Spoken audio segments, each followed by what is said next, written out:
Thank you, Mr. Chairman. Your Excellencies, ladies and gentlemen, dear participants of the conference, I'm really honored to have the possibility to make my statement here in presence of the delegates of the responsible democratic governments and devoted civil society representatives. As you can see, while I'm speaking in this conference room, in front of the empty chair behind the sign with the inscription Belarus. Being a citizen of Belarus, I regret to acknowledge that the current government in my country has absolutely no interest in human rights issues and completely ignores them. It has nothing to say about its fulfilling obligations related to democratic institutions, rule of law, or fundamental freedoms. But for the Belarusians,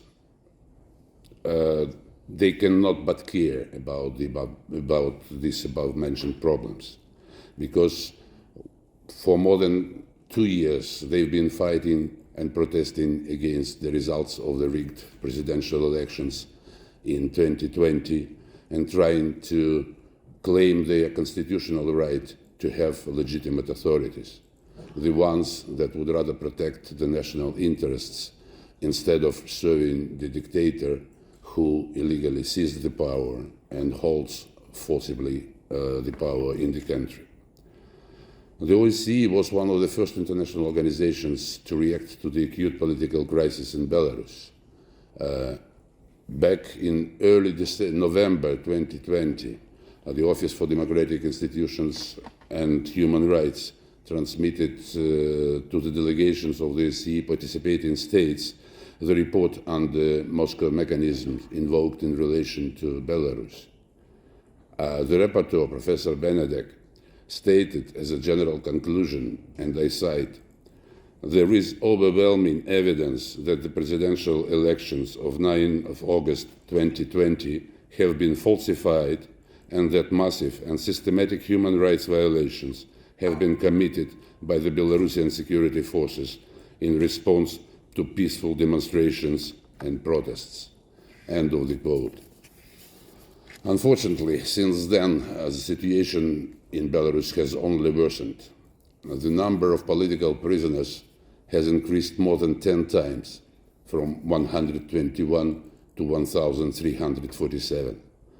The dictatorial regime has significantly expanded the list of crimes, which now includes not only the systematic human rights abuses, but also crimes against humanity, air piracy, illegal migration, the elimination of civil society and independent media.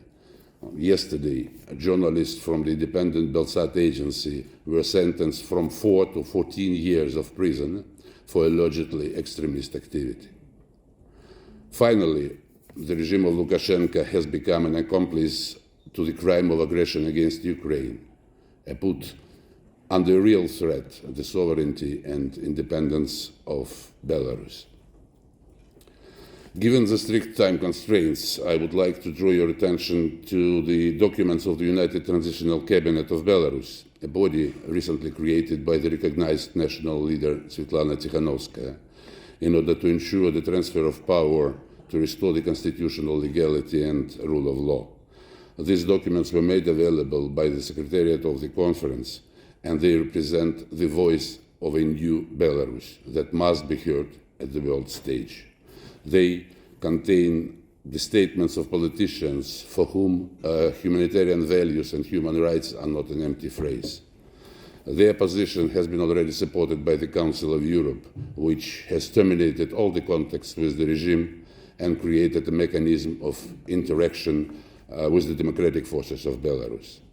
We consider this a good precedent and a good example for emulation, and we believe that in the foreseeable future there will be no empty chair behind the Belarus sign at the OSCE events, and that the invitation will be extended to the real and legitimate representatives of the Belarusian people who deserves to be and will become a worthy member of the European family.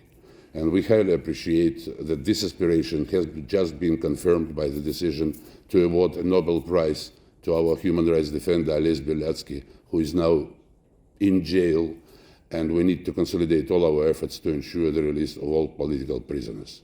Живе Беларусь, слава Украине. Long live Belarus, glory to Ukraine. Thank you for your attention.